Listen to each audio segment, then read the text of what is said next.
how many have a criminal record versus those who are just in the country illegally? All of them, because they illegally broke our nation's laws and therefore they are criminals. None of that matters. What matters to this president and this administration is how well you can do your job. Look, it's our DEI hire, Karoline Levitt.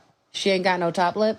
I don't know what's going on with her lips. I feel like not enough people are mentioning this. But besides that, around these parts, we call her KK Karoline. Hey guys, in this video, we have Karoline Levitt's best moments this far. She is the youngest White House press secretary, and liberals are so mad that she is beautiful and so literate. Please make sure that you guys are subscribed to my channel as we learn more about this 27-year-old spokeswoman. From the moment I saw her, I was so impressed by her ability to speak. I love the way that she dresses and carries herself, and she seems so relatable, and I was so happy to hear this announcement. So it's why our team will work diligently to restore the press passes of the 440 journalists whose passes were wrongly revoked by the previous administration. Whoa. We're also opening up this briefing room to new media voices who produce news-related content and whose outlet is not already represented by one of the seats in this room. That's awesome. We welcome independent journalists, podcasters, social media influencers. I mean, what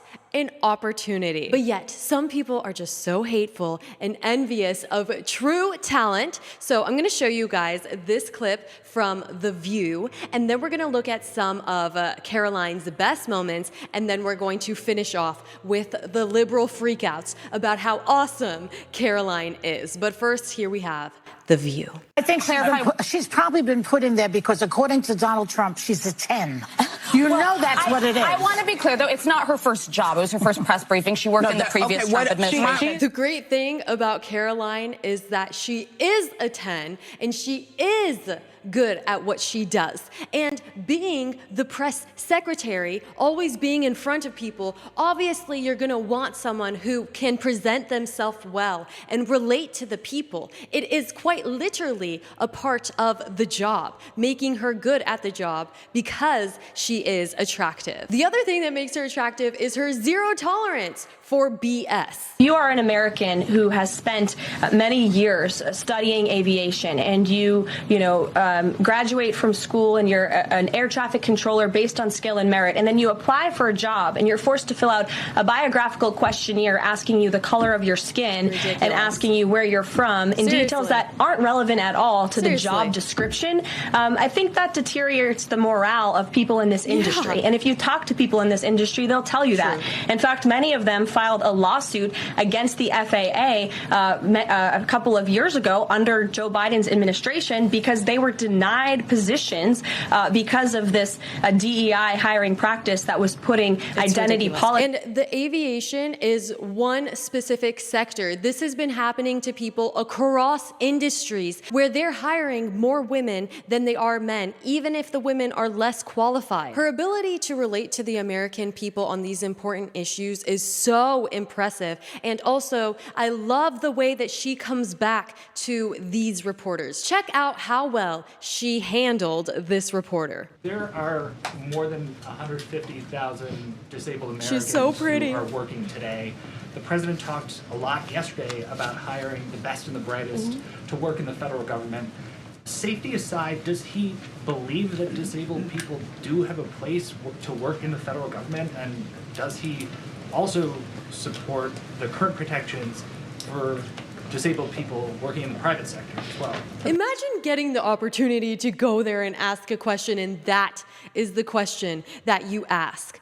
I mean, it all just comes from a rhetoric that Trump is just an evil and hateful person. And if all of their questions are based off of that, it's just going to waste a bunch of time when we could actually have important conversations. The president has made it very clear that this is a common sense solution to solving some of the problems that we have seen at the Federal Aviation Administration, and also when it comes to many of the federal agencies across our government. People should not be hired based on their disabilities, based on their skin color, their gender, their race. None of that matters. What matters to this president and this administration is how well you can do your job. Wow. And the American people agree with that sentiment. So it's about competence, skill, and merit. I love the way that she speaks so feminine and so gently, but she's also very firm about the points that she's making. She is spectacular. I am looking forward to receiving my news from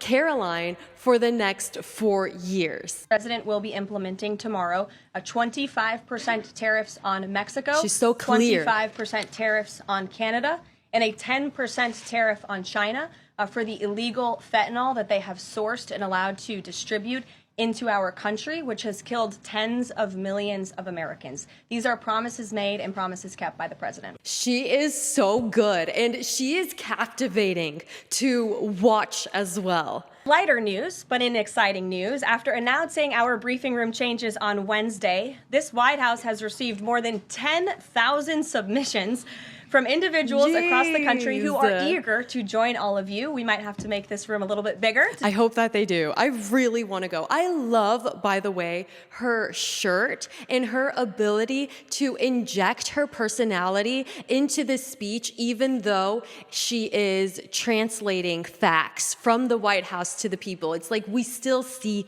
her. And I think that that's really awesome. So she was a writer and assistant press secretary of Donald Trump's last term. And because she has just the best comebacks to the reporters, you can tell that she has been working with Trump for some time because she is the best in the biz. Karoline, on immigration. Of the 3,500 arrests ICE has made so far since President Trump came back into office, can you just tell us the numbers? How many have a criminal record versus those who are just in the country illegally? All of them, because they illegally broke our nation's laws and therefore they are criminals as far as this administration goes. I know the last administration didn't see it that way, so it's a big culture shift in our nation to view someone who breaks our immigration laws as a criminal, but that's exactly what they are. I mean, her ability to so eloquently own these reporters is amazing. Here she is shutting down another reporter. And then he uncorked that expletive to insult a former cabinet officer. It was the same expletive that I saw him use. I love her ability to not show emotion. She's not like, oh, shut up. She's just like, okay, like I'm listening to you. She's very understanding. It was in East Room in 2020 when he famously held up the Trump acquitted headline. My question is, if you could shed any light for us on how the president perceives his use of public profanity, which is a practice that certainly sets him apart from all of his predecessors. Does he regard it as an effective communications device, part of his appeal, or is it something that he lapses into inadvertently, perhaps in times of frustration and later regrets?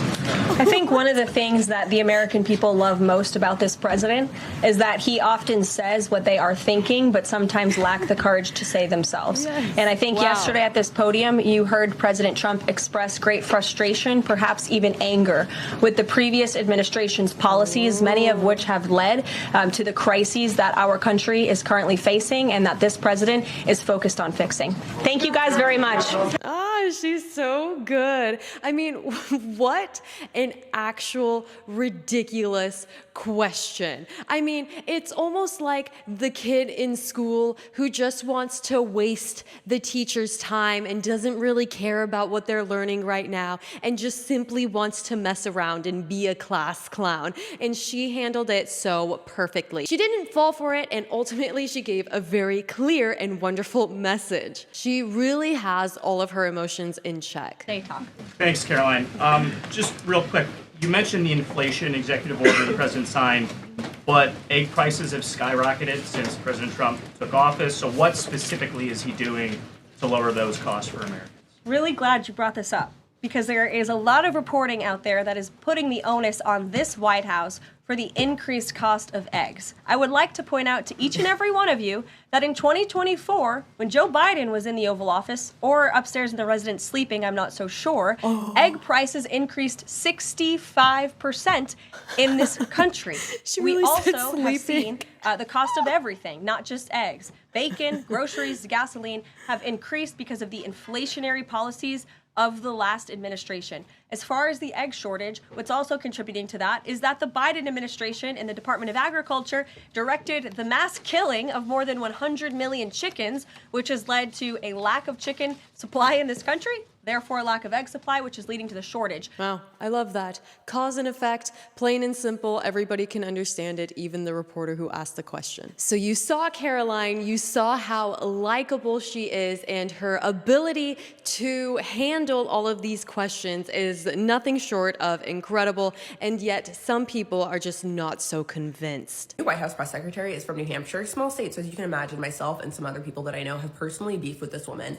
But besides that, around these parts, we call her KK Karoline. No pressure, but just in case you guys are trying to be creative, we do call her KK Karoline. The craziest part of that video wasn't that she was trying to bring race into it, but it was that she said, if you're trying to be creative, because that was the least creative thing that she could have come up with. They literally just hate her because she's blonde and pretty. Look, it's our DEI hire, Karoline Leavitt. Seen here after watching footage of the California wildfires. DEI hire Karoline Leavitt walking away from her sister's gender reveal party because she's having a girl and we need more boys. DEI hire Karoline Leavitt after saying, I'm still talking. DEI hire Karoline Leavitt watching a warming center for the unhoused get closed down in below freezing weather. DEI hire Karoline Leavitt learning that she has to wait in line because she didn't make a reservation. This was a really weird video, right? Because it seemed like she was trying to make jokes, but they weren't funny at all. I guess the funny part of this was supposed to be that Karoline wasn't actually doing any of the things that she said that she was in these videos. So if it is that way, I guess that in the end, the joke is on liberals for always lying and exaggerating truths. I feel like not enough people are mentioning this. This is Trump's new press secretary. Her name is Karoline Leavitt. She made a big splash yesterday because she lied about a bunch of stuff, but she's 27 years old. Her husband is 60. She is 27 years old. Her husband is 60 years old. Okay? 6-0, okay? When Trump first got elected, she was in college. When she was born, her husband was 33 years old.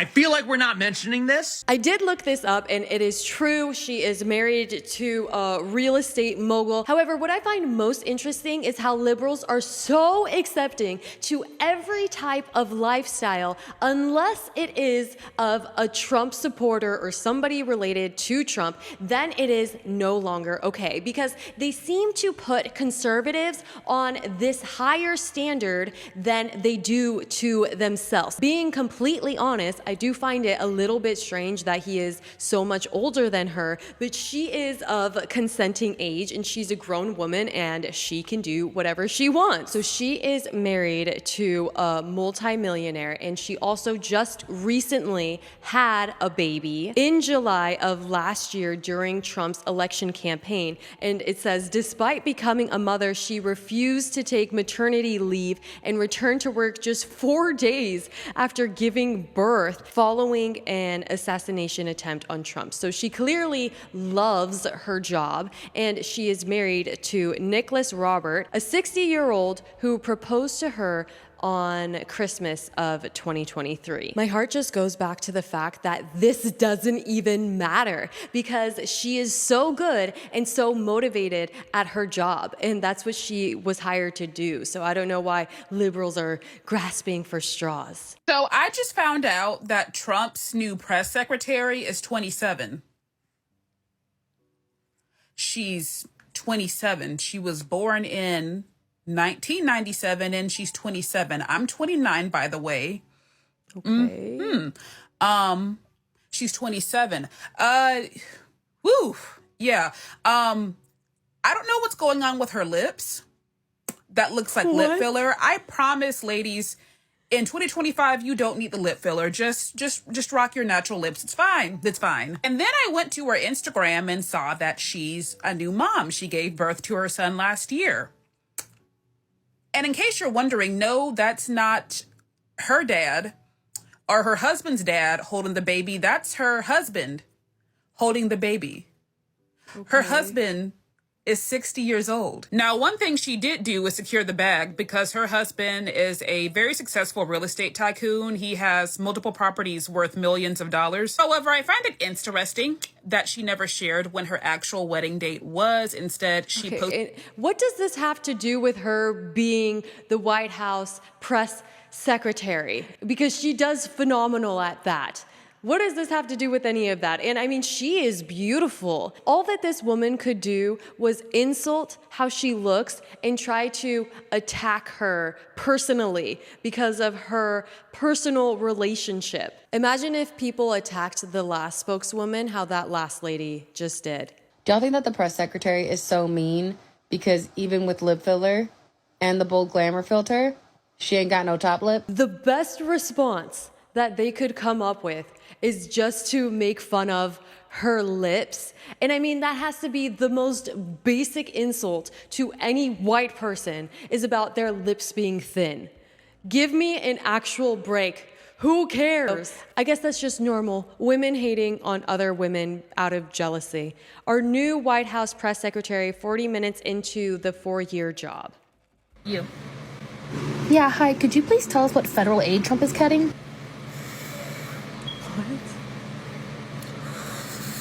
That didn't happen. She had the utmost composure during these meetings. And so it just proves that these liberals are going to find something to be angry about no matter what. So that white lady stood up there at that podium at that press conference and said the Constitution was unconstitutional.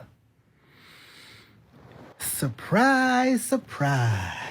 Okay. This is something I'm sure we both could have done without seeing.